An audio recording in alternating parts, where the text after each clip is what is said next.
Why would you? Because I am not you. I don't let wounded creatures suffer when I can help. Trust me with your wounds. Lonely Rider said the Apache daughter, who knew every scar has a story. The morning sun painted Sacred Springs Valley in shades of copper and gold, each ray filtering through ancient cottonwood trees that had witnessed 1,000 sunrises before this one. Itzel knelt beside the natural spring that gave the valley its name, her weathered hands cupping the cool water as she whispered the dawn prayer her grandmother had taught her 20 summers ago. Comment 1 if you love cowboy stories that touch your heart. At 28, Itzel carried the medicine knowledge of 3 generations of Apache women. Her father, Chief Naish, had been killed by cavalry soldiers 2 winters past, leaving her to guard the sacred valley, with only her younger brother and a scattered band of survivors who still remembered the old ways. The torn edge of her traditional dress, mended with careful stitches, told its own story of survival. She wore her mother's turquoise necklace, each bead a prayer, each prayer a memory. The horse's scream shattered the morning stillness. Itzel's head snapped up, water dripping from her fingers back into the spring. That wasn't the cry of an animal in normal distress. It carried the particular agony of a creature trying to bear weight it couldn't hold. She rose smoothly, her movements fluid as the stream itself, and reached for the rifle propped against the cottonwood. Not to hunt, but to end suffering if needed. The painted mare stood 50 yards upstream, trembling on 3 legs, while the 4th hung useless. Blood matted its flank and foam dripped from its mouth. But it was the figure slumped across the saddle that made Itzel freeze. A white man, a soldier by the look of his blue cavalry pants, though his jacket was missing. Blood soaked through his cotton shirt, spreading like spilled wine across fabric that might once have been white. His hand dangled, loose fingers occasionally twitching, still alive but barely. Itzel's first instinct was to turn away. Let the desert claim him, as it had claimed so many who came to take what wasn't theirs. These men had burned her father's body without ceremony, scattered his ashes like trash. Why should she show mercy where none had been given? The mare whinnied a desperate sound that cut through her anger. The animal's eyes rolled white, with pain and fear looking directly at Itzel as if begging. Not for the rider horses, cared nothing for the politics of men, but for release from its own agony. Itzel approached slowly, speaking soft Apache words that had calmed horses since before memory. The mare's ears flickered toward her voice. Up close, she could see the problem. A bullet wound through the horse's shoulder, another through its hindquarter. This animal had been running on will alone. Her gaze traveled to the rider. Mid-30s perhaps, with sandy hair matted with blood and dirt. His face, what she could see of it, was pale as bone. But it was the wound that made her breath catch a powder burn around a hole in his ribs, too close and too precise to be from another's gun. He shot himself. The realization shifted something in Itzel's chest. Warriors died in battle. Cowards ran. But this was the wound of someone whose spirit had already died, whose body simply hadn't caught up yet. She'd seen it before in the eyes of her people, forced onto reservations, in mothers who'd lost all their children to soldiers' bullets. The mare's legs buckled. It went down hard, throwing the rider into the dirt with a wet thud. He groaned, the first sound she'd heard from him, and his eyes fluttered open, blue as winter sky, clouded with pain, and something worse, disappointment that he was still breathing. "Let me die," he whispered, voice raw as torn leather. Itzel knelt beside him, studying his face properly now.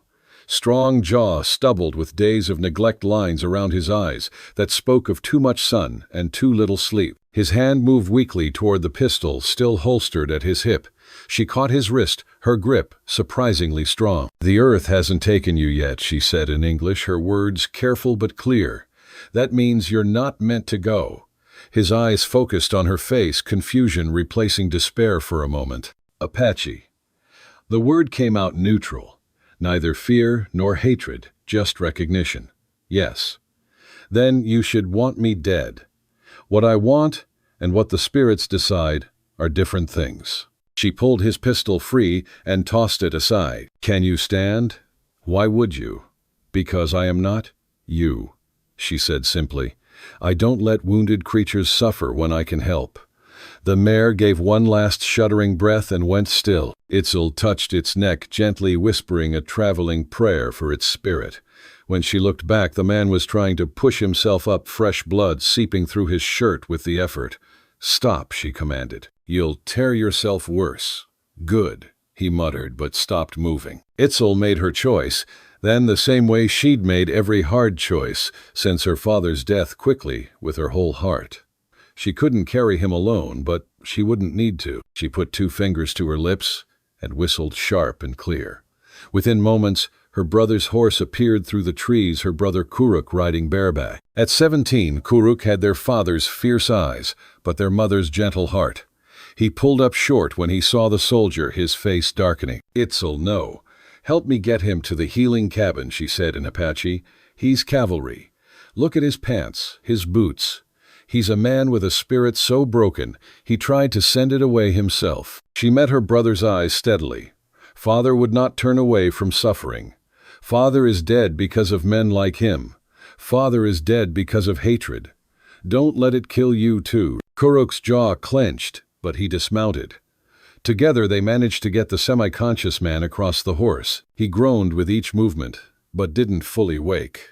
Blood dripped steadily onto the ground, leaving a trail Itzel would need to obscure later. The healing cabin sat a half-mile up valley built into the hillside where natural hot springs bubbled up through cracks in the rock. Itzel's grandmother had treated wounds here for 40 years using the mineral-rich water and herbs that grew nowhere else in the territory. The walls held the smell of sage sweetgrass and 100 healing ceremonies. They laid him on the low wooden platform covered with soft deer hide. In the better light, Itzel could see the full extent of his condition. Beyond the self-inflicted gunshot, his body told stories. Old scars from blade and bullet, newer ones still pink and angry. The kind of muscle wasting that came from not eating, not caring. "What's your name?" she asked as she began cutting away his shirt. His eyes opened halfway. "Jake, Morrison. I am Itzel. This is my brother, Kuruk." She didn't expect pleasantries, and none came. "The bullet, is it still inside?" "Think so. Couldn't angle it right." A bitter laugh. "Can't even die properly." Kuruk made a disgusted sound and left to gather firewood. Itzel began cleaning the wound with spring water, noting how Jake didn't flinch from the pain. His body was here, but his spirit was elsewhere, disconnected. "Why?" she asked quietly. He stared at the cabin ceiling, rough-hewn logs dark with smoke. Sand Creek, Washita River, Wounded Knee. Each name fell like a stone into still water. I followed orders. Killed. Children. Women. Elders running away. His voice broke. They gave me medals for it. Itzel's hands stilled. Those places were carved into Apache memory, 2 stories of sister tribes massacred. The healer in her warred with the daughter who'd watched her father burn. "So you ran," she said. "Deserted. 3 days ago. Or maybe 4. Doesn't matter." He closed his eyes. "Tracked me to the canyon. Shot my horse, shot me. Thought they'd finished it, but horse kept going. And you decided to finish it yourself. Seemed fair." She resumed, cleaning her touch clinical now. "Dying is easy, soldier. It's living with what you've done that takes courage. Don't have any left. Then borrow mine until you find your own." He looked at her, then really looked. "Why would you?" "Because hate is heavy." She began mixing herbs in a wooden bowl, yarrow for bleeding, willow bark for pain, and something else he didn't recognize that made his nose tingle. "I carried it for 2 winters after they killed my father. It ate me from inside like disease. Until grandmother's spirit came in a dream and asked me one question. Do you want to be a warrior or a weapon? What's the difference? A warrior chooses their battles. A weapon just destroys until it breaks." Jake studied her face, strong cheekbones, eyes dark as deep water, a small scar along her jaw that looked like it came from childhood rather than violence. She was beautiful, but not in the delicate way of settlement women. Beautiful like the desert itself, harsh, honest, enduring. "The bullet needs to come out," she said. "I can do it, but you'll need to be awake. No whiskey here to dull it." "Good. I deserve to feel it." She shook her head. Pain isn't payment for sins. It's just pain. Kuruk returned with wood and started a fire without speaking to Jake. The judgment in his silence was louder than any words. Itzel heated her knife in the flames while preparing strips of clean cloth. Bite this. She offered him a piece of leather. He refused. No. Pride won't help you heal. Not pride. Penance. She sighed, but didn't argue. When she began working the bullet out with a hot knife, Jake's whole body went rigid. Sweat burst across his forehead and his hands gripped the platform hard enough to leave nail marks in the wood. But he didn't scream, just breathed hard through his nose, tears streaming down his face. The bullet came free with a wet sound. Fresh blood flowed, but cleaner now. Itzel packed the wound with herb paste that made it burn like fire, then bound it tight with cloth. Sleep now, she said. Don't want to dream. Then I'll watch your dreams for you. She moved to the corner where dried herbs hung from the rafters, selecting specific ones. This smoke will help. She lit the bundle sage cedar sweetgrass, and something that smelled like morning rain. The smoke filled the small cabin, and despite himself, Jake's eyes grew heavy. The last thing he saw was Itzel sitting cross-legged beside him, her lips moving in quiet prayer. Jake woke to the sound of water over stones, and for a stupid, blessed moment thought he was back in Missouri again. The creek behind his family's barn frogs and wind in the alders. The soft slap of his father's oar against a summer pond. Then the memory that had bruised him awake returned in pieces sun-baked sand, the mare bucking and falling the white line of a rifle flash, and pain slammed into his ribs like a fist. He tasted iron and desert dust, and for a second the world tilted toward the place his life had split. Sunlight threaded through the cabin door along with a smell that meant hands had moved there in the dark smoke, rinsed out of blankets, an ember cooled in a pot, the sweetness of some root simmering. Bandages lay folded on the workbench. A cup of water sat within reach. A bowl, its cloth lid tied with a scrap of leather, waited. His pistol was gone. That absence felt like both a punishment and a mercy. Jake tried to sit up, and the world answered with a vertigo that made his stomach rebel. He breathed slow, found the rhythm that had steadied him through patrols and pitched nights, and forced his body into motion. The wound on his side trembled, a living thing, but it was not the ragged, hot hunger of an artery. This was the dull, persistent ache of flesh beginning to knit. He knew that difference the way a horse knows a favored hand, the promise of waking. Footsteps on the cabin floor made him look up. Itzel came in, carrying a bundle of plants, their roots still clinging to dark soil. She moved with a kind of precise economy. No wasted motion, no show. And her eyes took the room in one sweep before settling on him. "You're stubborn," she said, setting the plants on the table. "That's good. Means your spirit hasn't completely given up." He found her voice flat, but not unkind. "Hungry?" "No," he said at first without thinking. "I didn't ask if you wanted food. I asked if you're hungry," she corrected, with a look that would have cut through bone if it were aimed at anything but him. He thought of lying. He thought of the taste of bread and the stale jerky from months on the move. He thought of the mare of storm he wanted to call her, though he couldn't remember a name that wasn't a smell of sweat and dust. "Yes," he admitted finally.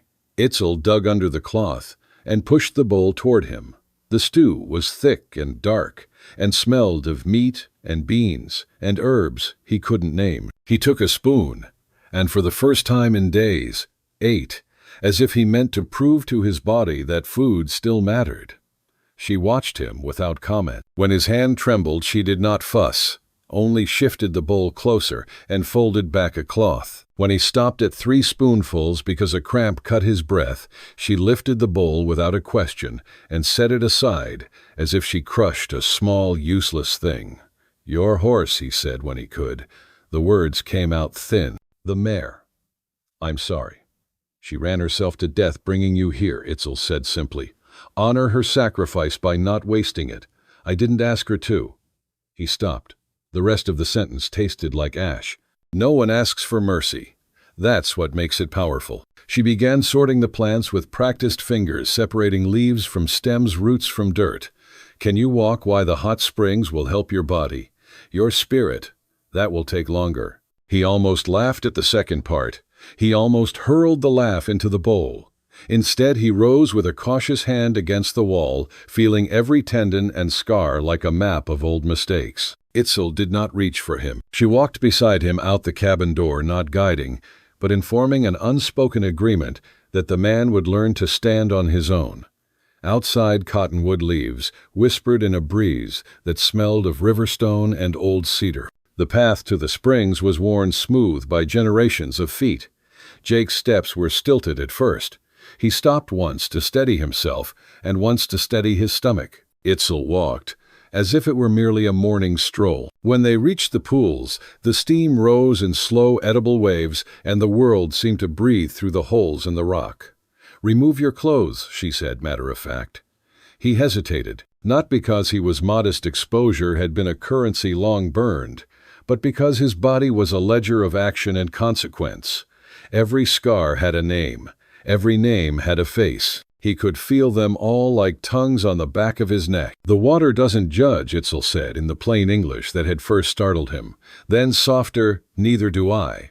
She turned her back while he disrobed. He suspected the gesture was as much for his comfort as for hers. He stepped into the first pool.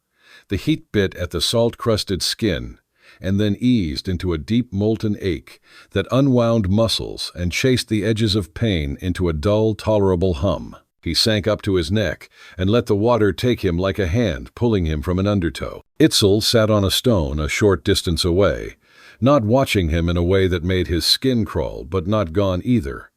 A sentinel who had no need for weapons, because she kept a different inventory faces. Rights names. After a long, clean silence, she asked, "Tell me about before." Before what he thought she meant, before the river carried him in, before the mare fell. She meant more than that. "Before you became a weapon." He let out a breath that may have been a laugh or a sob. The words opened rooms he had bricked over. "I had a farm. Parents, 2 sisters. Corn, mostly some wheat. Sundays at church, Ma baking apple pie after. Then the raid started. Lakota came once, killed a neighbor's family when I was 15. I watched smoke and flames and I forgot how to be a boy. I joined up the next week." Anger like that feels like a clean thing. You only know it's muddy when you see what it's done. And now she pressed. "Now I know they were probably starving. That we'd taken what they needed to live. Took me 20 years and 100 dead innocents to figure that out." He said the number and it hung between them like a stone. "Knowledge earned in blood stays longest," she observed. He had no answer for that. "Pretty words don't erase what I've done." "They don't," Itzel agreed, "but neither does dying." He watched her silhouette at the lip of the steam and wondered how a woman could hold both soft and iron at once. She told him in a voice that seemed to measure each syllable about her grandmother, about a question posed like a blade warrior or weapon, and the day she almost poisoned the fort's water. It had been a plan wrapped in revenge and necessity, a thought that could have wiped out soldiers and made the land pay for wrongs. "What stopped you?" Jake asked, because he needed to know if the thing that paused her could be the thing that might shape him. Grandmother's question. There was no drama in it, only the plain fact of a pivot, and the realization that among those 100 soldiers might be one like you, broken, lost, looking for death. "If I chose to be a warrior instead of a weapon, maybe I could fight in a way that didn't only take. I could heal what they'd broken." Jake stared into the steam and felt something like a tide move under his ribs. How? By saving people. By keeping this place whole. By teaching another story for them to hear. If we heal what they've learned to damage, maybe the next man won't learn so easily to kill. He wanted to argue to say that healing didn't erase blood, but instead he said, "I don't deserve stop." The word came like a sharp stone dropped in a cup. Deserve is a white man's word. The earth doesn't care what you deserve. The sun rises whether you're good or evil. Rain falls on killers and saints. You're alive. That's all that matters. What you do with that life, that's what defines you. Their exchange sat in the steam like a small fire. When he left the water, his body felt softer, an easing of the held breath that had lived in him for years. Itzel dressed him with herbs and poulticed his hands, more deft than he would have expected from the woman who moved like stone. When she rewrapped his wound, she did it without pity. It was cleaning, tending, not penance. Back at the cabin, Kuruk waited. He was young, too young to have the hardness in his eyes, and the air around him carried an energy that was mostly raw and half a blade edge. He paced and spoke rapid Apache at his sister, pointing toward the valley. Anger radiated from him like heat. Itzel answered his words in calm phrases. Whatever she said seemed to stem Kuruk's tongue for a moment, then it flicked again, and he stomped out with a curse that had nothing to do with translation. His look at Jake on the way out was not a look of welcome. "He wants you gone," Jake said once the door closed. "It wasn't a question. He wants safety for our people," Itzel replied as she tore open a new package of herbs.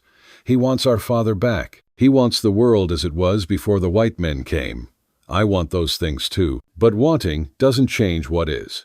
She unwrapped the bandage, applied a paste of pulverized root and astringent leaves. Her hands were brisk and impersonal, as a surgeon's, but careful. "There is something else," she said when she finished. "Men are coming." Jake straightened as if struck. "Cavalry, no railroad men.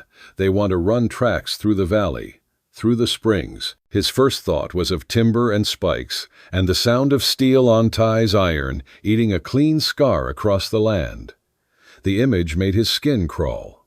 When soon? Days, maybe a week. They sent a scout yesterday. Kuruk followed him back to their camp. 12 men armed. Itzel's jaw tightened. "They've tried buying the land. But it's not ours to sell. It belongs to the earth. So now they'll try taking." The word took. He knew the pattern: buy, intimidate, burn, or condemn lay the rail. He'd seen it in towns where the telegraph spoke faster than the law, in company men who thought paper trumped graves. "You want me to help you fight them." Itzel didn't say fight in the way Jake envisioned. She tilted the word, made it broader. "I want you to choose what kind of man you will be. The one who follows orders and destroys, or the one who stands for something worth saving." He thought of orders. He thought of the way a command could pivot a man from milk to blood without notice. He thought of his hands and what they had learned. "Teach me," he said, "every path, every hiding place. If we're going to stop them, we do it smart." She almost smiled. "First, you learn to walk without falling. Then we'll see about fighting." They spent days that unfolded small and surgical. Jake learned the valley as a living thing. He learned where the stones held warmth after sundown, where the reeds gave soft footing for a stealthy approach. Itzel taught him to read tracks not as a soldier but as a neighbor. What beast passed in hunger? What boot made a print and lingered? Kuruk watched with a suspicion that flared and cooled like a struck flint. Sometimes he shadowed their exercises like a hawk. Other times he vanished to the camps on the rim and returned with half-formed plans. They laid snares not for men but for supplies. Traps that would delay without killing, no desire to spill unnecessary blood, Itzel insisted. They camouflaged rock faces, stacked brush, so it would look like the usual debris of a creek, and wove signals into the bark of trees. A notch placed wrong meant, "Come here." A stone stacked on 2 others meant danger. Jake learned how to sleep without a watch because he was the watch. He learned how to pass a message without a word. At night, by the dim light of a small fire, Itzel and Jake talked in measured phrases. She told him of the medicines. She kept secret bark for fever root, for binding ash mixed with lavender, for calming a fevered child. He told her about the tactics of company men, how they threatened banks and took votes through gunpoint on land deeds, how they paid interpreters who lied for a share. Each story shaped the plan, each fact a peg to hang tactics on. The scout men came like a rumor first, a horseman on the rim who vanished like smoke, then a map burned in a stove at the trading post, then the sound of drilling somewhere beyond the ridge. One afternoon, a small party rode too close to the springs. Kuruk noticed their horses' shoes and the cheapness of their guns. They circled quiet as vultures. Jake and Itzel watched them from the shelter of willow and stone. The men laughed as men do when certain of supply lines and paper. They measured the valley with eyes that owned no respect. Jake felt the old reflex, the one that had made him move before thinking, and then he felt a new, steadier thought to plan, to stall, to protect. They set a clean, clever trap that delayed the men without maiming a false logging road with rotten timbers and concealed bogs that swallowed wheels and disabled wagons. A line of carved signs that suggested a deep marsh where there was only churned mud. The first wagon crawled slow, then sank and groaned, until the men cursed and called for the company engineer. He arrived 3 days later and had to send back to town for men and winches. Time bought them patience and a shifting advantage. The encounters were little and fierce. A skirmish of words at the trading post where Jake's dry honesty undermined a contractor's tale. A midnight sabotage where the men found their lantern oil missing and their rifles slightly out of time. And always a shadow of violence on Kuruk's face, because these men represented a history that couldn't be bargained away by foundling boxes and polite conversation. When the contractors finally brought a larger force, men in boots that set with iron metal, a foreman with a map rolled around a bottle, it was not a cavalry charge at dawn, but the slow, cold insistence of numbers and paper. They brought a notice taped to a post that said in small printed words that they had legal right to evaluate the property for public infrastructure. The paper smelled like a coffin, and Jake read it as if it were a summons. That night the valley held its breath. The elders came faces like old gourds, children sat with legs crossed the burial grounds, and medicine patches whispered their own counsel. Itzel moved through the group like one who knows both how to pray and how to plan. She organized the watchers in pairs, youths who could vanish, and elders who could stand witness and cause trouble if needed. Jake lay awake and thought of the mayor who had saved him. He thought of his family's church bells, of apple pie, of the faces of men he'd sent to the earth with the ease of a habit. He felt the weight of his past like armor and decided it would not define his future. If he had been a weapon, he would try now to be the hand that pointed away from killing. When the day came, it arrived with a low sun and the smell of machine oil. Men rode in with measuring wheels and surveying flags. They set spikes and argued about grade and the easiest gradient. They carried lunch pails and saws and paper that made them feel official. They did not bring shovels to dig out the graves. They brought a disregard practiced by those who value ledger over prayer. Itzel, Jake, and a band of defenders, farmers from nearby hollows, and a handful of Apache who would not give ground met them. It was not a grand battle. Negotiation folded into protest, which folded into a game of endurance. Itzel spoke in a voice that braided the old words and the new ones. She offered medicine for a feverish foreman's boy, and the foreman blinked, as if some truth had been shoved at him. Jake stood in silence like a measure. Kuruk walked the line and kept his hands visible. Shots were fired by a single trigger-happy subcontractor who wanted to prove he was more than a paper signer. A rock smacked a lantern. A man fell. The valley boiled with sound it had been holding. Jake moved. He did not charge with the blind fury of his past. He moved with the quiet accuracy of someone who had learned where to stand. He aimed to protect, to pin, to separate, not to slaughter. When the firing stopped, the cost was far less than it could have been. A contractor's leg was broken by a fall into a concealed pit, but no lives were taken. The men with maps begrudgingly retreated to the town with their reports and their injured pride. News would go up the line. Other men would come.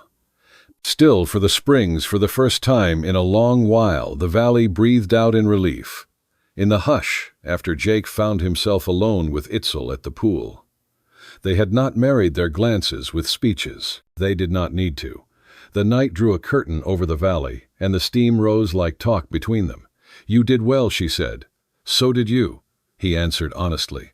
"You taught me to see what matters." She touched his hand once, a quick, deliberate press. "We will keep teaching then. The world comes for what it wants. We will make sure it takes less."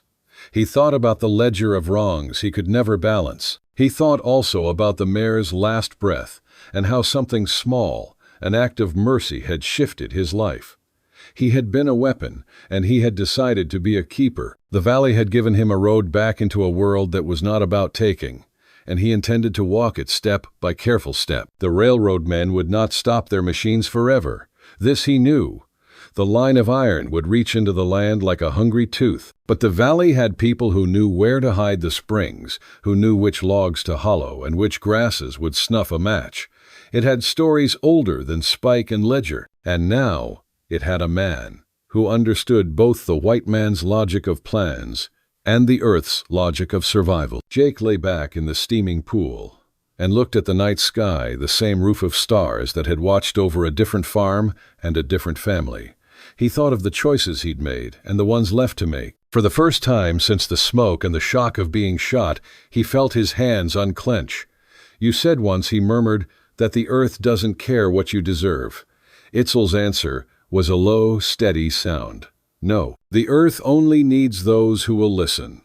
The pool sighed. The valley listened. Jake kept his hand in the water until the chill of morning began to erase the last of the steam.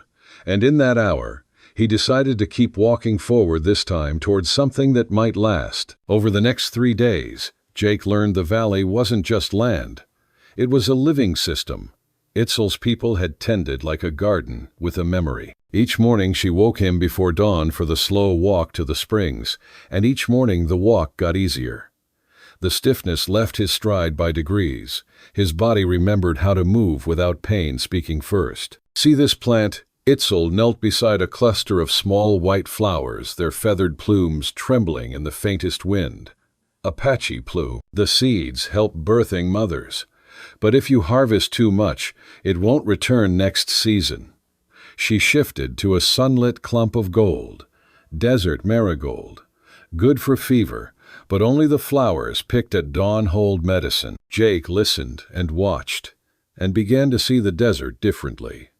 Not as empty miles between destinations, but as a ledger of abundance for those who knew where to look. Why would you? The ground wasn't just dust and Because stone. I am not you. It was a language. I don't let Each wounded step, creatures each suffer when grass I can blade, help. each snake track wrote a sentence.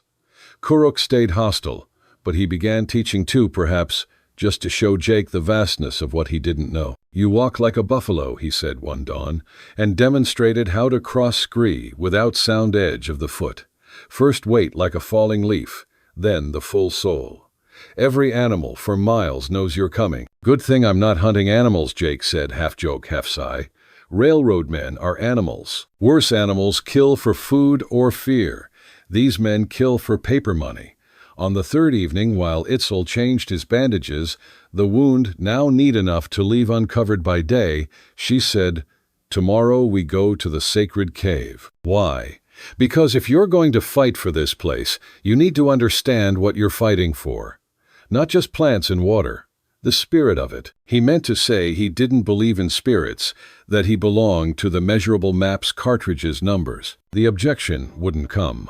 He had felt something in the hot pools in the morning light through the cottonwoods, in the way Itzel moved like part of the world, rather than a visitor to it. That night his dreams changed. Instead of children running from his rifle, he saw them playing by the springs.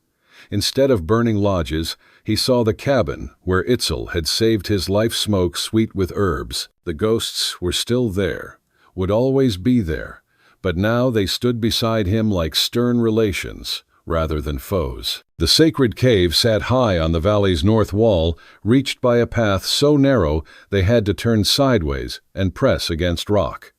Resin gleamed dark along juniper cuts, as if the trees had their own bright blood. Jake's ribs protested, but he climbed. Itzel went ahead sure-footed. Kuruk followed behind, whether to catch Jake if he fell, or push him if he faltered. Jake couldn't tell. Inside, the passage opened into a chamber. Pictographs mapped the stone hunters and deer spirals and sun's handprints in red ochre. But it was the back wall that stopped his breath, a painting of the valley itself. It showed the springs, the cottonwoods, the mountain line. Threading the whole was a blue stroke, like a river of light, connecting everything. "My grandmother's grandmother painted this," Itzel said softly, after a vision showed her the valley's spirit. "That blue line, it's the life force that runs through everything here. The springs are its heart." "And if the railroad comes?" Jake asked, though he already knew. "The heart stops beating. Everything connected to it dies." She touched a small handprint. "5 generations of my family have added their mark. My father's is there." She pointed to a larger print darker than the rest. He brought me here the day before the cavalry came. Like he knew. Jake stared at the stone and saw the story it told, not conquest, but continuity, belonging earned by care rather than force. I had a place like that once, he said slowly. A big oak on our farm. My grandfather carved his initials, then my father, then me. I figured my son would add his someday. No son. No, anyone. Never seemed right bringing children into a world I was helping destroy. Kuruk's voice came from the mouth of the cave. Riders coming. 5, maybe 6. Itzel moved at once. Jake followed the old readiness, dropping into his posture unbidden. Below, dust lifted at the valley's mouth. Railroad scouts, Kuruk said. They're early. Or, on time, Jake corrected, watching the shape of the column. The others will be taking position while these draw attention. He'd used the same tactic more times than he wanted to count. Where are the other entrances, West Canyon and the deer trail from the south, Itzel said. Then that's where the real force will push. These are the knockers on the door. His mind clicked into the cool rhythm that had once earned him captain's bars he later threw away. How many fighters do you have? Fighting men, 3, maybe 4, if old Birdsong can still shoot straight. Women. Itzel's mouth flattened into a humorless smile. Apache women have always been warriors. 7 who can handle rifles, more with bows. Children we're not using. Not to fight, he cut in. To run messages, move supplies, create distractions. In the army, we called them runners. For the first time, something besides hostility moved behind Kuruk's eyes. You're thinking like Apache now. I'm thinking like someone who's been outnumbered before. Jake studied the approaching riders. They'll camp at the valley mouth and send for the main force. We've got maybe a day. Then we prepare, Itzel said. They descended quickly.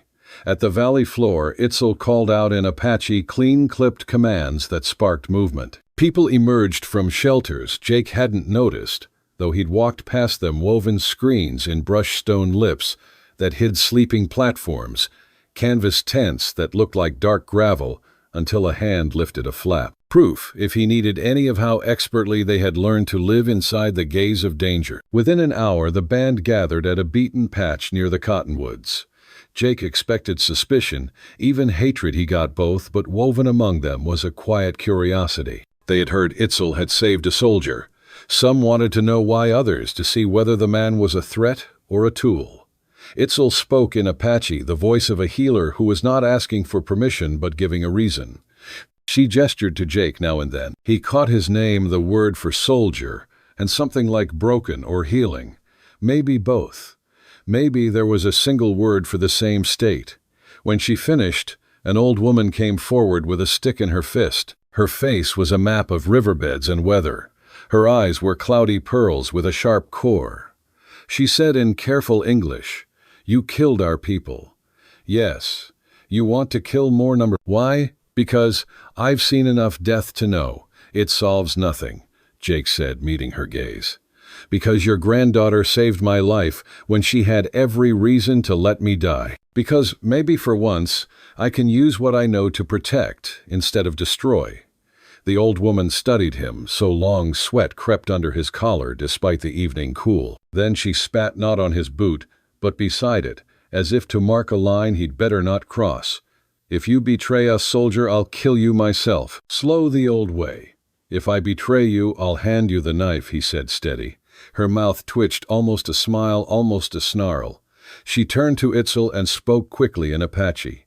Itzel translated, "Grandmother Shining Water says you can stay. But you'll be watched." The hours that followed blurred into preparation. Jake sketched the valley in dirt-staking positions with twigs suggesting defenses. At first the men listened with skepticism, as if a fox were teaching chickens how to outfox the dog. But as he pointed out wind direction lines of fire and how to split a group's focus without splintering their will, the skepticism thinned to wary attention. "They'll expect you to choke the narrow places," he said. "So don't. Let them in, then close the trap. Use the high ground, here and here. Put your best shots there, but hidden. Take their guns, not their hearts." And a spring someone asked thumb pressed to a carved amulet at his throat. That's where we make our stand.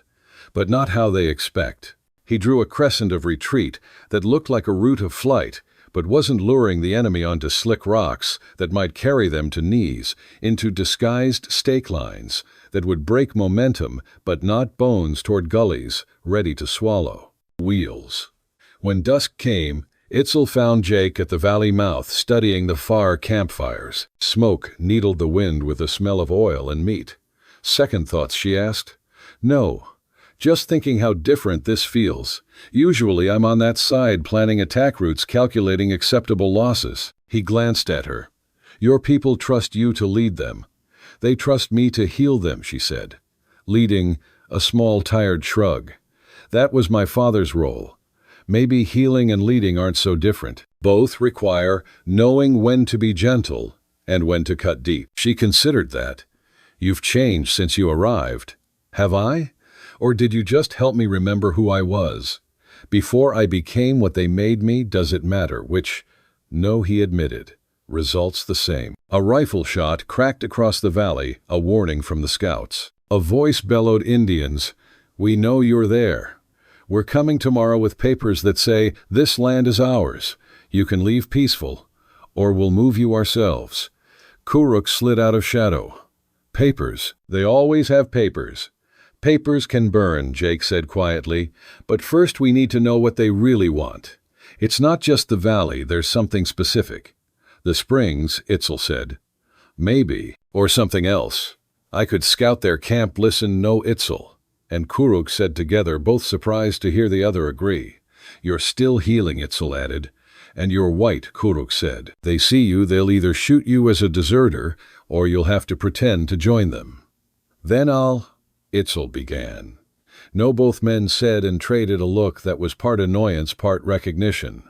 I'll go, Kuruk decided. I know their language and I can move like shadow. Itzel's mouth tightened, but Jake met her eyes. He's right. He's the best choice. Kuruk looked between them, something shifting in his expression. Not softness, exactly, but less edge. Watch my sister, soldier, with my life. He slipped away like ink into water. Jake and Itzel stood side by side and watched the enemy fires jump. Scared, Jake asked. Always. Fear keeps you careful, you terrified, but also, he fumbled for it, alive. For the first time in years, truly alive. She reached and touched his hand, brief, light, deliberate. That's how healing begins. Feeling again even when it hurts. Night cinched tight like a rope. In the camp, watch pairs turned on the hour by the pulse of crickets. Jake taught the children to run messages in darkness, shoulder taps, finger signs, a soft whistle like a night bird. He cut a few straight trails into curves, redirected foot traffic over pebbled ground to loosen tracks. Itzel moved among the fires, laying poultices, coaxing sleep, pressing cool palms to hot foreheads. Near midnight, a soft click, like dew touching leaf. Kuruk's signal. He appeared at the fire's rim, dust-coated eyes bright. 17 men, he reported in Apache first, and then English for Jake. 1 foreman, 2 surveyors, rest hired guns, cheap rifles, loud mouths. They bring maps, red stakes chain. At sunup, they split one to the deer trail, one through the mouth. They think we'll stack at the choke point. Jake nodded. We won't. Kuruk dropped a cloth sack. Scraps of map, a pencil list, 2 folded sheets, stamp. They talk mineral rights, he said with a curled lip. Not only steam, one said borax on the White Seam West. Another said sulfur vents. The springs are not a mine, Itzel said evenly. They don't see that, Jake answered. They see steam. Steam means engines. Engines mean freight. Freight means money. He knelt and with the knife's spine drew a clearer version of Kuruk's report. Here, we pull the forward group into slick stone. Here, we drop brush. Best shots there and there, but don't fire, unless you must. Delay them. Don't die for heroics. The deer trail, a longbow hunter asked. Let them pass the saddle, Jake said, tapping a narrow lip. Then roll the logs. Not on bodies, between axles. Break wheels, break pride. We want them walking out with stories, not coffins.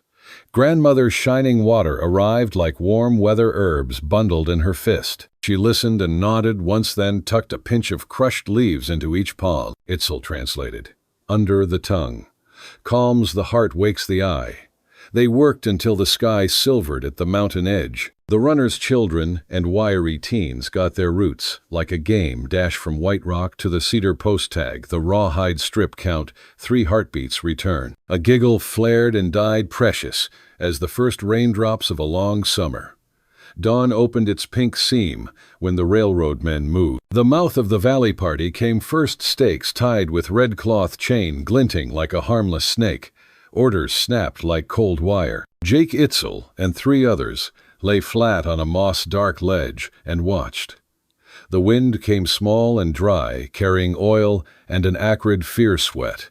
Wait, Jake breathed. 2 riflemen in front hit the slick stones and skated. They swore and recovered.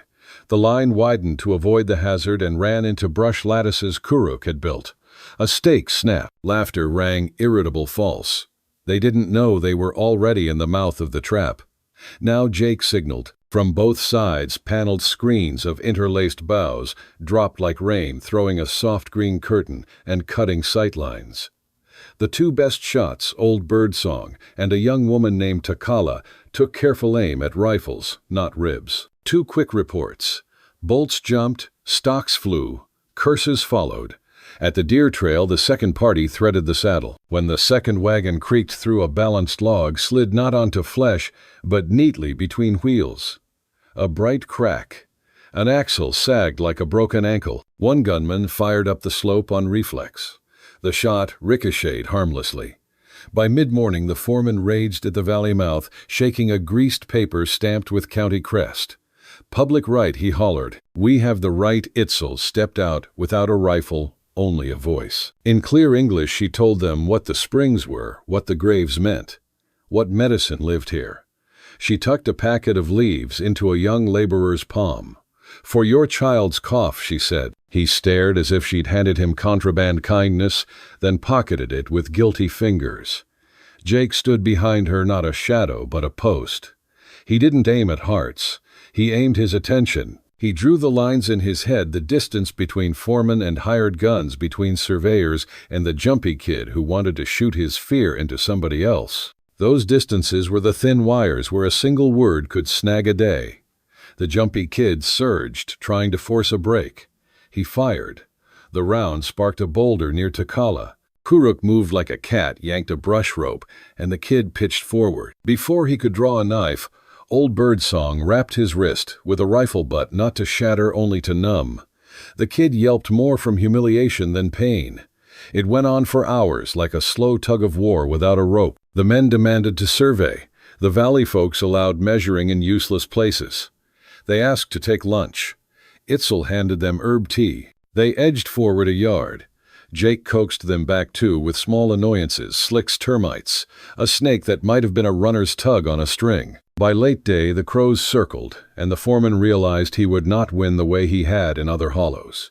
He hissed at the surveyor, gathered his crew, and left behind broken stakes and a dead axle. Tomorrow, he threw over his shoulder a stone into water, hoping for ripples. When their noise faded, the valley exhaled. It was not relief, but the breath between rounds. Jake looked at Itzel. Sweat had pasted hair to her temple. Her eyes were dark with resolve.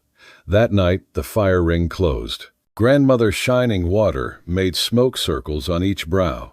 Takala beat a deerskin drum, the thump low as pulse. The runners fell asleep with their shoulders touching, whispering about the walking log. Jake sat with Itzel by the hot spring's lip-night air, tempered by steam. You did well, she said. So did you. He meant it.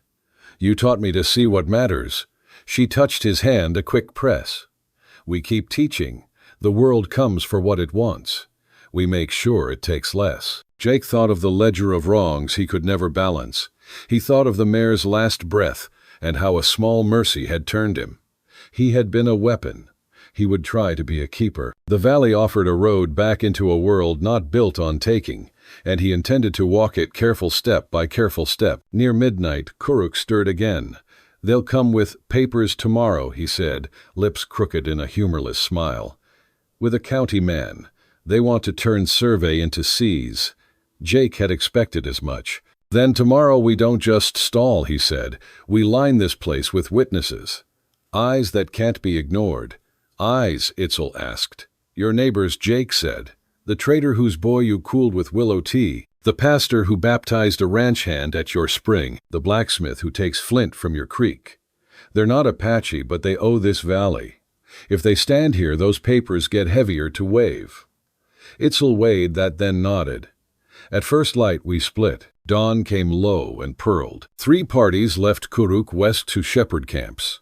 Itzel with 2 girls to the trading post to the pastor, the midwife, the storekeeper. Jake and Old Birdsong south, over a rough pass, to the telegraph shack, where a man who had once been a soldier and once been forgiven would listen. By noon, when the railroad crew returned with a county official on a clipped-gate mare, the valley was no longer a convenient, empty bowl. Along the mouth stood faces in a quiet line. A silver-haired pastor, a Mexican midwife with a shawl the color of clay, a spindle-thin shopkeep with spectacles sliding down his nose, 2 bent-backed cowhands, a herder from the west bench. They stood behind Itzel and Grandmother Shining Water, unarmed and unafraid. The county man unrolled his paper and read in the dead cadence of government public benefit eminent domain. Each word fell like a pebble without a heartbeat. The pastor cleared his throat. This girl saved my boy from fever, he said. The midwife added, the water here is medicine. The shopkeep said, when the rails jumped the pass last winter, men thawed their hands at these springs.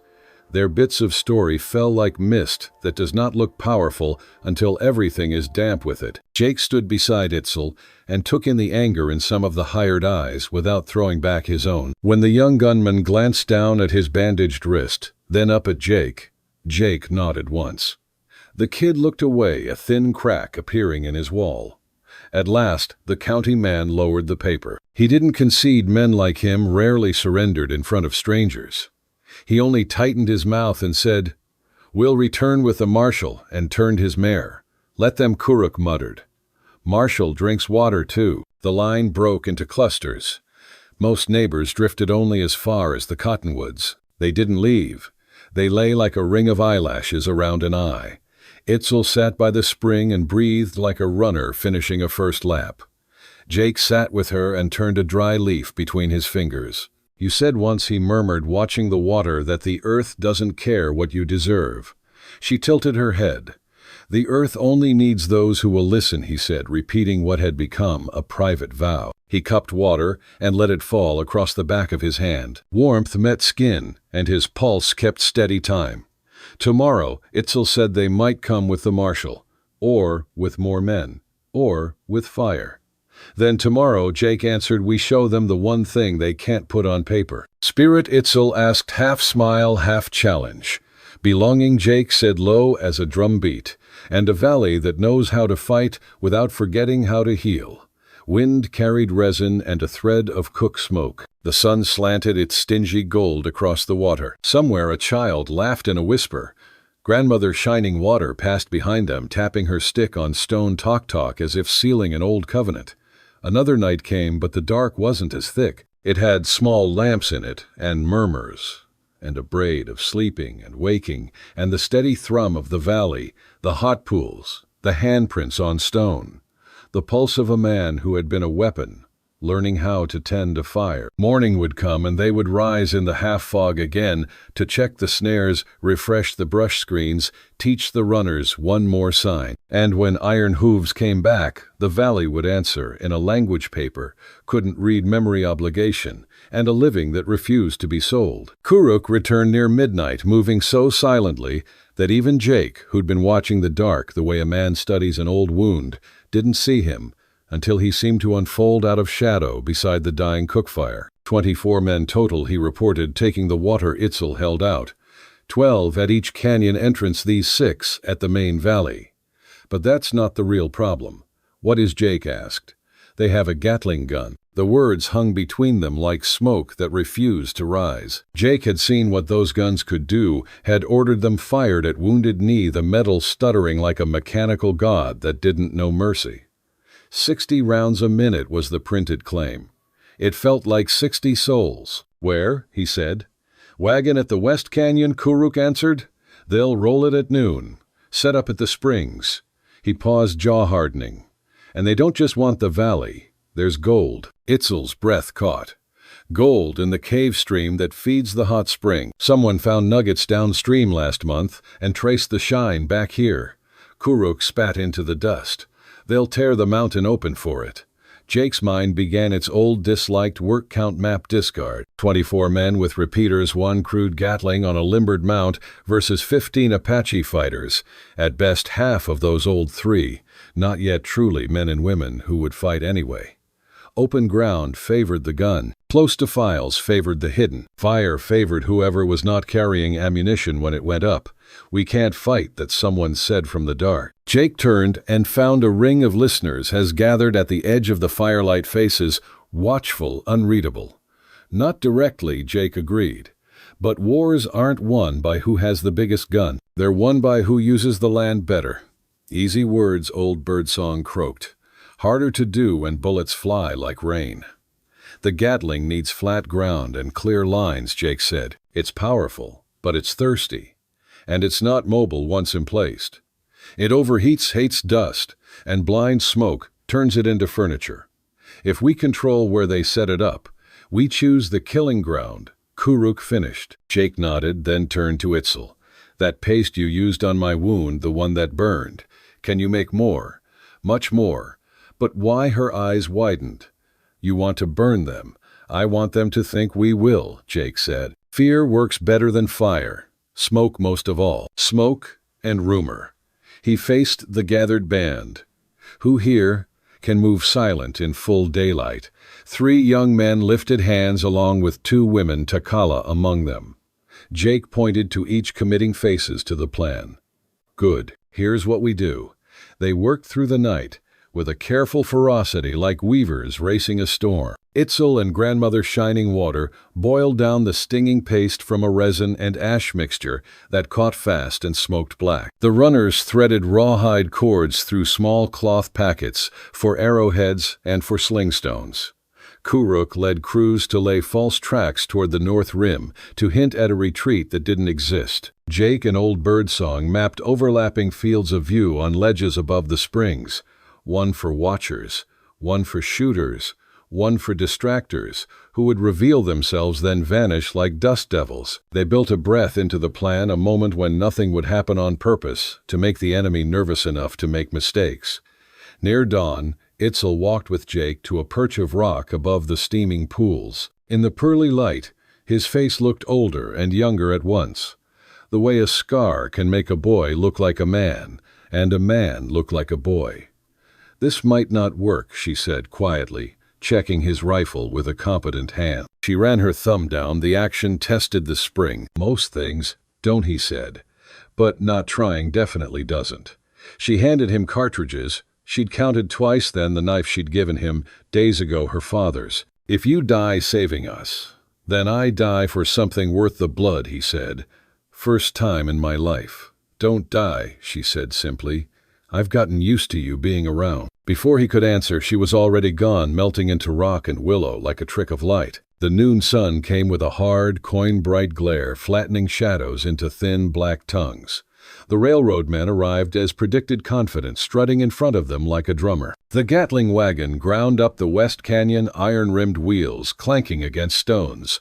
Riflemen, more swagger than skill, spread into the valley. Jake glassed them through the scope and built a ledger, the thick-necked man with a badge, posse law, hired to make robbery look official. The younger man in an eastern suit, riding too stiff for a trail, a money-mind, likely the finder of gold, who needed other men to do the taking. They reached the springs without a single shot fired at them, and it made them uncertain. Their horses shied at the smell of brimstone. Their eyes kept cutting to shadows that did not move. Where are the savages? Badge barked loud enough to perform for his own courage. Probably ran, the man in the suit answered. They usually do when they see real firepower. That was when the first arrow flew not at a man but at a water barrel. The cloth packet on its head burst and took fire as the shaft hit. The barrel went up like a tar, soaked torch, a thick black column churning skyward. Attack Badge howled, but he was late to his own command. Arrows came from 3 points on the compass, all aimed at supplies, bedrolls, oil tins, tarpaulins, kindling piles. Smoke rose and blew sideways, with the wind blotting the Gatling's sightline and making the horses wild-eyed. The gun crew swung the brass belly toward the nearest bluff and cranked, but the strip jammed after a few short lurches fouled by dust and the operator's nerves. Bullets stitched rock and sun glare, punching nothing but air. When the crew yanked the feed, the loose rounds scattered and fell, and Takala's well-placed shot cracked the feed cover hinge, turning the gun into a shiny toy until it could be disassembled and rebuilt. War cries rose from the canyon walls. Not many throats, but the echo made it sound like a nation. The men did the human thing. Under pressure they bunched, presenting a better target to fear than to bullets. 2 of them began firing wildly, and Jake watched the spray chew harmlessly through brush screens and ricochet uselessly. He waited, let panic run its first lap. Then, when the smoke had curled into a blind, when the crewman slapped at the feed with a curse, Jake put a single round into the ammunition box. Not the box itself, its latch. Metal screeched. The lid jumped. Cartridges pitched out and jangled across rock like spilled teeth. The gun team flinched back as if he'd shot a man. Up there, someone yelled, pointing toward Jake's ledge. That was the signal. The fighters erupted on a dozen staggered beats, not in a charge, but in a web of small, precise pressures. A shot from the north ridge cut a man's hat brim, and his courage with it. A sling stone from the east cracked a lantern, starting a hiss of flame that licked harmlessly at wet stone, but looked deadly in the smoke. Old Birdsong's rifle coughed twice, and both times a forearm went numb instead of a life going empty. For a minute, the railmen started to think again, to remember that they had numbers and repeating rifles. But then the second part of Jake's plan arrived. Runners came skidding down the walls, not shooting, just shouting in crisp English that carried like a trumpet. Cavalry coming. Cavalry from Fort Buchanan. They're coming. A lie travels faster than a bullet if the road is already built for it. The men from the company had been warned the army had no appetite for unauthorized militia actions on Indian land this season. There were letters. There were fines. There were prisons with new locks. Pull back, the man in the suit, snapped eyes going pale. Get to the wagons, they tried. Kuruk and 2 others had already cut the hitch lines and slapped the teams into a wild circle. The horses took spook with pleasure, bolting into the smoke with the wheeze of animals set free from bad hands. The railmen faced the choice. Jake wanted fight on foot, in a place made of someone else's memory, or run for ground where paper still meant power. "Stand and fight, you cowards," Badge screamed, dragging a man by his collar. Jake put a bullet past his ear close enough to comb the hair. Badge decided he had spoken his piece.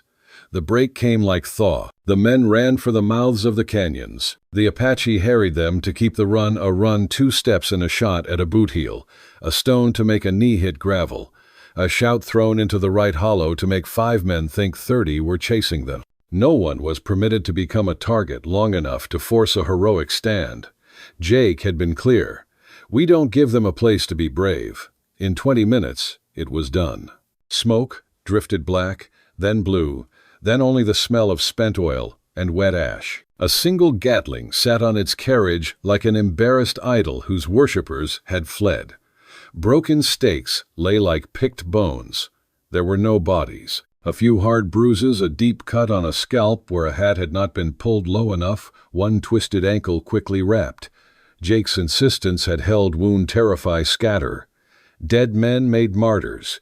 Scared men made stories. The man in the suit had dropped a leather valise in his retreat. Itzel found it near the spring's edge and unlatched it with a stick. Papers breathed out claim maps, assay reports with gilded headings, a forged quitclaim deed with a shaky fake Apache mark, and a letter on Senate stationery promising a hearing on clearing undesirable elements to advance public benefit, should the company's petition be presented with expedience and discretion. "This is evidence," Jake said, turning pages by the corners like a man handling something venomous. Real evidence of conspiracy and fraud. Kuruk frowned. Evidence for who? For the kind of judge who cares that law hasn't become a hat you can rent. Jake glanced up. There's a major at Fort Grant who knows one. The major helped me lay my gun down without a firing squad. He's a decent man who's tired of turning decent men into killers. And he'll help Apache Kuruk's tone tested the edges. He'll help stop this kind of theft, Jake said. If that helps Apache, that's not charity. That's justice being what it claims. As the smoke thinned, the valley changed shape. People came out of rock, out of willow, out of shadow. Children emerged from safe hollows and ran in skipping bursts. Elders came down carefully anchoring themselves with sticks, as if returning to the earth one more time. A boy who'd been shuttling messages all morning stood with his chest out and his cheeks stained with ash-like paint. Grandmother Shining Water approached Jake, leaning more on her stick than she would admit. She looked a long time into his face, as if reading a page from a book written in wind-wrinkled script. She spoke in Apache. Itzel translated, then stopped, and let Kuruk finish with a grin. She says you fought like Apache today with wisdom, not just weapons, Kuruk said. She says maybe soldier and warrior can live in same body after all. Jake bowed his head. Tell her I'm still learning. The old woman spoke again. Kuruk laughed outright. She also says you shoot like her half-blind grandfather, but your plan hid that shame. Jake laughed too, the sound startling him by how clean it felt coming out. Fair, he said. By late afternoon they were all bone-tired. Someone, Takala's aunt, made fry bread, and someone else boiled a thin stew that tasted like feast because of the day it had followed. They ate sitting on rock and bare-ground knees, touching elbows, bumping, sharing spoons and gossip. Jake found himself within that circle, not at the center, not quite at the edge. Not accepted. Included. It had been years since he'd felt the distinction mattered. Itzel sat beside him close enough that her shoulder brushed his when she reached for bread. The railroad men will be back, she said. Maybe, but this, he lifted the valise, will make it harder. And the story those men carry when they run, the one about defenders, who appear and vanish like smoke, who burn wagons with arrows, who have the land as ally, that story will do work we can't. And you, Itzel asked, will you go to this, Major, clear your name? Jake considered the question with the weight it deserved. Depends. On whether I have reason to stay. She looked at him sidelong. The valley will always need protecting, and that's the only reason, he asked soft. She was quiet long enough for the steam to curl between them. No, she said finally. Not the only reason. Across the fire, Kuruk made a theatrical gagging sound. If you're going to court my sister, soldier, at least do it properly. Jake lifted a brow. What's properly? Kuruk held up 3 fingers, counting off with deadpan gravity. First, prove you can provide. Hunt something bigger than a rabbit. Second, prove you're brave, you did that today. Third, prove you can survive her cooking. Kuruk Itzel flung a pine cone. He dodged with a snicker. Her fry bread could patch bullet holes, Kuruk continued. Her stew once made a horse cry. My cooking is fine, Itzel protested, laughing despite herself. Remember the fish that crawled back into the stream? The bickering rolled through the circle, raising chuckles, even from men who had bled today. Jake let it wash over him. The sound burrowed into a hollow place he'd thought long since collapsed, and left a warm, stubborn ember there. As the light flattened and the wind turned cool, they doused the last tongues of fire on the wrecked wagons, and dragged the dead axle into a grove, to rust there as a warning. 2 men disguised the abandoned Gatling camouflage netting, woven with willow and reed rocks packed around its wheels. A brush screen leaned to break its outline. They didn't want scavengers or the company returning by night to reclaim their toy.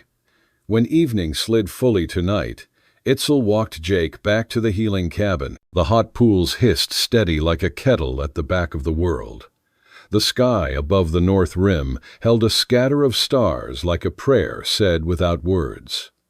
Thank you, she said, stopping by the door. I fought for you, Jake said before he could dress it up. For the valley, yes. For your people. But mostly you. She rose on her toes and kissed him. It was soft, brief, and certain, like the first warm rain. after a long, hard winter. Tomorrow, we start building proper defenses, she said. Practical as ever, but with a thread of new music under it. The major you mentioned, write to him. Make this protection legal. And after that, she smiled, the kind that changed a face from beautiful to inevitable. Maybe you learn to make proper fry bread. Is that braver than facing a Gatling, he asked. Much, she said gravely. My grandmother will judge. They stood a beat longer in the doorway, sharing a quiet that was not awkward. Jake could feel the tired weight of his body, the honest kind. He could feel the old ledger of his life not erased, but turned to a new page. Inside, the cabin smelled like willow bark and smoke. He set the valise on the table, opened the ledger of stolen claims again, and smoothed the letter with the senator's seal. It would be risky writing, traveling, delivering this to the right hands, but it was a risk towards something that might last. Behind him, Itzel said, sleep. Dawn will need you clever. He looked back over his shoulder. I'll be there. She left footsteps soft as moth wings. Jake blew out the lamp and lay down. Coyotes called far off. The springs whispered. He closed his eyes, and for once the faces that came were not the dead. They were the living, arrayed on a canyon wall, and the line of blue that tied them to a heart that still beat. The next morning began before sun, as all the good days did here. Work spread out in an organized hush, repairing brush screens, relocating caches, restringing signal lines between ledges. Kuruk took 2 runners to the west rim to watch the road for dust. Old Birdsong taught Takala how to tune the trigger travel on a loaned Winchester. The midwife came with willow tea and a bag of cloths and sat the children down to turn fear into a game of hand signs and whispers. Jake drafted the letter to the major with a careful hand, and fewer apologies than he would have expected of himself a month ago. He wrote like a man who understood that truth is not a favor owed, but a duty paid. He folded the papers from the valise, inside the letter, wrapped them against sweat and rain, and sealed them in a rawhide packet. By noon, 2 riders from a friendly ranch neighbor's Itzel had fetched yesterday volunteered to carry that packet south by relay. They did not ask for money. They asked for blessings and got them smoke circles on their foreheads and a nod from Grandmother Shining Water that felt like a gate lifting. Before they left, the old woman shuffled up to Jake one more time. She lifted her stick and tapped it lightly against his boot. Walk well, she said in English, the words rounded and careful. I'll try, he said. Not try, she corrected, unblinking. Do. She turned away in a rustle of shawl and herbs. Itzel chuckled under her breath. You have been adopted into a very strict school. I've needed one, he said. She sobered, eyes flicking to the canyon mouth. They will come again, I know, he said. But today we made them choose between bad and worse. Men like that usually choose to save their own skins. And if they bring the marshal, she asked, then we greet him with witnesses and paper and the smell of smoke, Jake said. And a Gatling gun we did not fire, sitting like the world's most expensive paperweight. Paperweight, a thing men put on desks to keep wind from stealing their lies. Her mouth tilted. I like that. He looked at her, at the valley, at the distant glint of a road that led to men who would decide matters without ever smelling this water. He felt the weight of his past without the anchor of it. He felt the future not as a myth, but as work. Come on, he said. Teach me how not to ruin fry bread. Itzel laughed, the sound like a pebble hitting clear water. First lesson, she said, is about patience. Not my strength, he admitted. It will be, she said, or your bread will taste like Kuruk's jokes. From somewhere behind a cottonwood, Kuruk's voice, I heard that Itzel's smile widened. He was meant to. They walked toward the camp, toward heat and oil, and a bowl, toward a lesson that involved no gun at all. Above them, the handprints in the sacred cave dried another day older. The blue line kept running through rock and water, unbothered by paper, answering only to those who could hear it. And if trouble came again, and it would find a valley that had learned how to turn fear into smoke, and smoke into story, and story into the kind of belonging paper cannot buy. The letter to Major Harrison took Jake 3 days to write, not because of his wound now mostly healed, but because every word had weight. How to explain desertion? That wasn't cowardice. How to frame the Apache cause in terms a military man would understand. Itzel found him on the fourth morning, surrounded by crumpled attempts. "You're thinking like a soldier again," she observed. "All strategy, no heart." That's what he'll understand. No. He helped you leave, because he has a heart. Speak to that. Jake looked at the mess of papers, then at Itzel. She was grinding herbs, but he'd learned she could do that while solving any other problem simultaneously. "How do I explain you?" he asked. "This place. Why it matters." She set down her grinding stone. "You tell the truth, that you found something worth protecting, that the law and justice aren't always the same thing, that Apache people want what all people want, to live freely on land they've tended for generations. And if he doesn't care, then we defend ourselves without legal papers. We've done it before." She resumed grinding. "But I think he'll care. Good men recognize each other, even across enemy lines." Jake wrote the letter that afternoon, honest and plain. He told Major Harrison about the railroad scheme, included the evidence from Eastern Suit's valise, and asked for help not as a soldier, but as a man who'd learned the difference between following orders and following conscience. Kuruk volunteered to deliver it, a 3-day ride to Fort Grant. "If they arrest me, I'll say I stole it from a dead deserter," he told Jake. "Don't get arrested. Don't let my sister burn the camp down with her cooking while I'm gone." The two men clasped arms, not quite friendship, but respect, which was enough. Those 3 days passed strangely for Jake. Without immediate danger, he noticed things: how Itzel hummed while working, how children had stopped running when he walked by, how the morning light through cottonwoods made everything gold. On the second night, Itzel brought him to a place he hadn't seen, a small grove where her father was buried. No marker a white man would recognize, just stones arranged in a pattern and young trees planted in a circle. "I was angry when they killed him," she said. "Angry at soldiers, at whites, at the world, even at him for dying." Natural response. "But anger ate me hollow, made me someone I didn't recognize.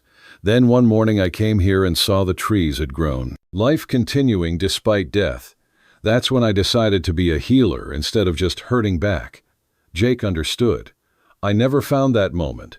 Just kept hurting until I pointed the gun at myself." "But you didn't pull the trigger right. Bad angle. Or perfect angle." She knelt by her father's grave, placing a small bundle of sage. "He would have liked you, I think, after wanting to fight you first. Seems to be an Apache tradition. Testing strangers is how we survived this long." Jake knelt beside her. "I need to tell you something. About Sand Creek, about the children, no." She placed a finger on his lips. "I know what you did. The specifics would only give me faces to see at night. You carry those ghosts, that's your burden. Don't make them mine too. How do you forgive what you don't fully know? I don't forgive it. I forgive you. The man here now, not the weapon you were then." Jake caught her hand, held it. "I don't deserve." There's that word again. Deserve. She turned to face him fully. "Jake, listen. The desert doesn't care what you deserve, but I care what you choose. Every day you choose to protect instead of destroy, to heal instead of hurt. That's what matters. And if I fail, if that old violence comes back, then I'll stop you. Simple, direct, honest.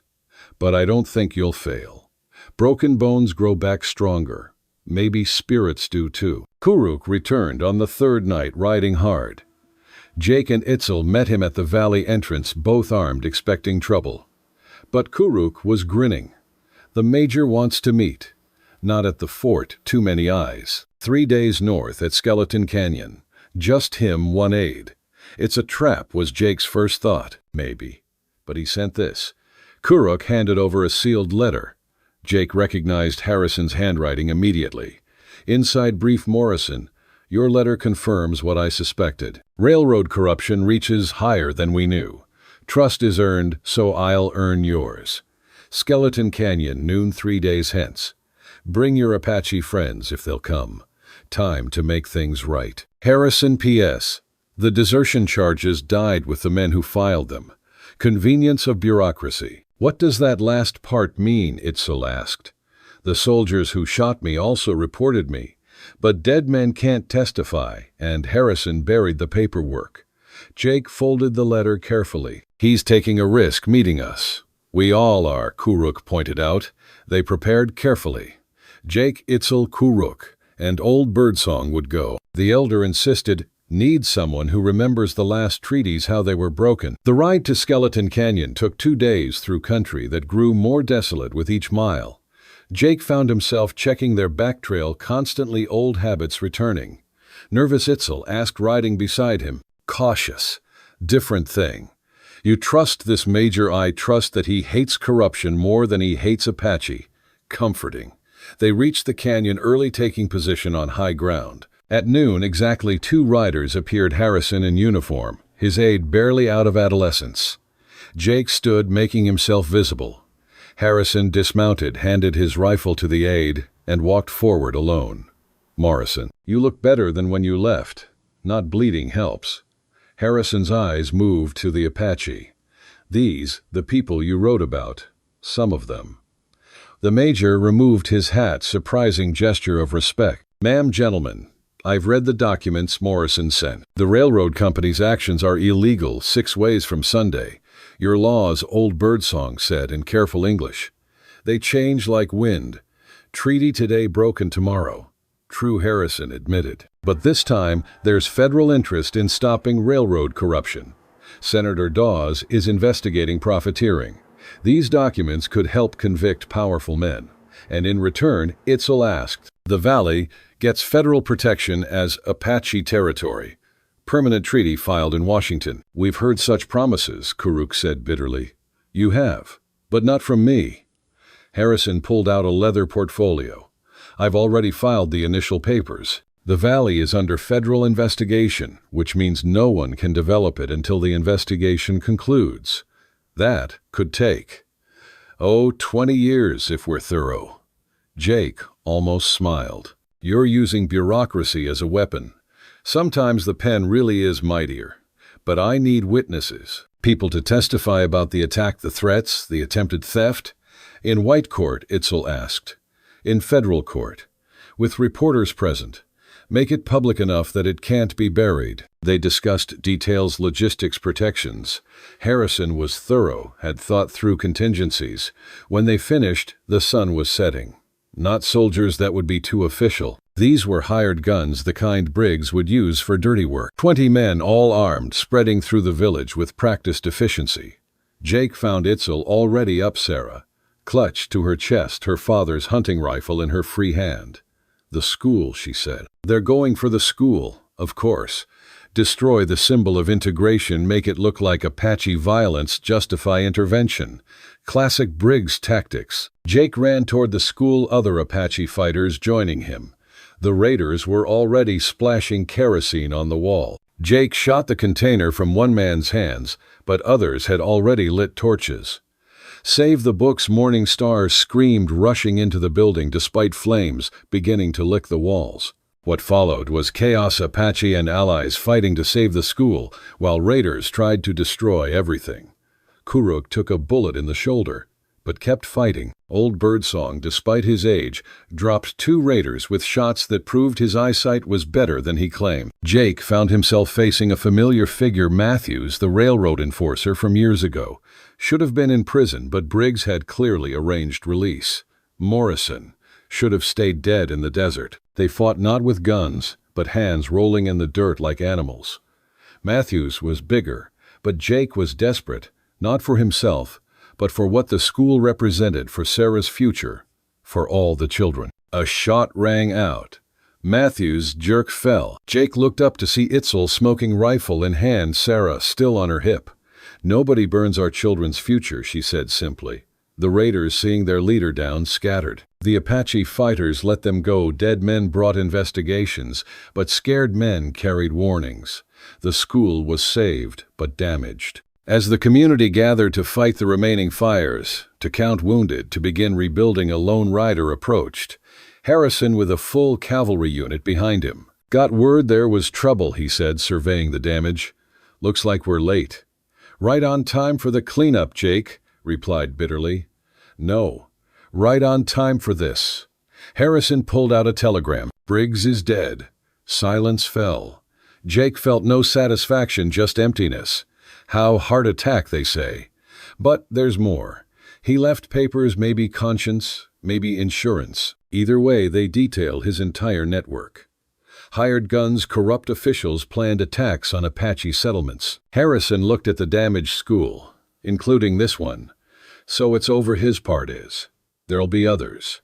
There always are. But this Harrison gestured at the mixed community working together to rebuild. This is what wins eventually. Not guns or papers, but people choosing to build together instead of apart. Sarah toddles over, face smudged with soot, and raised her arms to Jake. Papa up. Jake lifted his daughter, held her close. She smelled of smoke and sage, of fear and courage, of everything they were fighting to protect. We rebuild, Itzel said, joining them. Stronger, better. Together, Kuruk added, arm in a sling, but standing tall. The school was rebuilt in a month. But more than that, the attack had unified the valley. Apache, Mexican, white settlers all had fought to save it. The story spread not of racial violence, but of community defense. Itzel knew she was pregnant again before she told Jake. She waited until Sarah's 3rd birthday celebration, then whispered in his ear while their daughter played with other children. She's going to be a big sister. Jake's whoop of joy startled everyone. Sarah ran over, demanding to know what made Papa so happy. You're getting a brother or sister, Itzel told her. Sarah considered this seriously, then nodded. I'll teach them everything. Apache words, and English words, and how to track rabbits, and read books, and breathe little thunder. Jake laughed. The baby needs to be born first. This pregnancy felt different, calmer, maybe because they knew what to expect, or maybe because the valley itself felt more secure. The school thrived, the healing center had become known throughout the territory, and most importantly, the community had truly merged. Apache traditions and American innovations wove together into something new, but respectful of both. The baby, a boy, came in autumn, born just as the cottonwoods turned gold. Where Sarah had been loud and demanding from her first breath, this child was quiet, watchful. He studied the world with Jake's blue eyes, but had Itzel's calm spirit. David, Jake suggested, after the boy who fought Goliath. And his Apache name will be Quiet River, Itzel decided, for how he flows through life without forcing. David Quiet River Morrison grew as his nature suggested, thoughtfully, carefully, but with hidden depths. By 6 months, while Sarah ran wild through the valley, David would sit and watch ants for hours, fascinated by their patterns. By 1 year, he was solving problems Sarah hadn't noticed existed. He's going to be a thinker, Morningstar observed. Sarah acts, David plans. Together they'll be unstoppable, Kuruk added, like their parents. The letter arrived on a spring morning when Jake was teaching Sarah to read trail signs. Itzel brought it to him, her expression unreadable. It was from Missouri, from his sister. Jake hadn't heard from family in over a decade. He'd assumed they'd written him off as dead or worse. Dear Jacob, I hope this letter finds you. I hope you're alive. I hope you found peace. Pa died last winter, peaceful in his sleep. Ma went 3 years ago. Before she died, she made me promise to find you, to tell you she never stopped praying for you. The farm is mine now, but I'm old, Jake. My children have their own lives back east. I don't want the land to go to strangers. If you're out there, if you have a family, there's a place here. Not asking you to come back to stay. Just to see, to know your roots are here if you ever need them. Your sister Margaret. Jake sat by the springs, letter in hand, watching Sarah and David play in the shallows, while Itzel gathered medicine plants nearby. You want to go, Itzel said. It wasn't a question. I want them to see where I came from. Good and bad. Want to show my sister that her prayers weren't wasted. Then we go. It's dangerous. Missouri isn't kind to Apache. Neither was Arizona until we made it kinder. Itzel sat beside him, took his hand. Jake, your ghosts live there too. Maybe it's time to face them all. They prepared carefully. Papers documenting everything: marriage, citizenship, the children's births. Letters from Harrison and even the territorial governor supporting them. They weren't going as refugees, but as a successful family visiting relatives. The journey took 3 weeks by train and wagon. Sarah was excited by everything. David quietly absorbed it all. Itzel maintained dignity despite stares and whispers at every stop. Margaret's farm sat exactly as Jake remembered: White House, red barn, that enormous oak tree.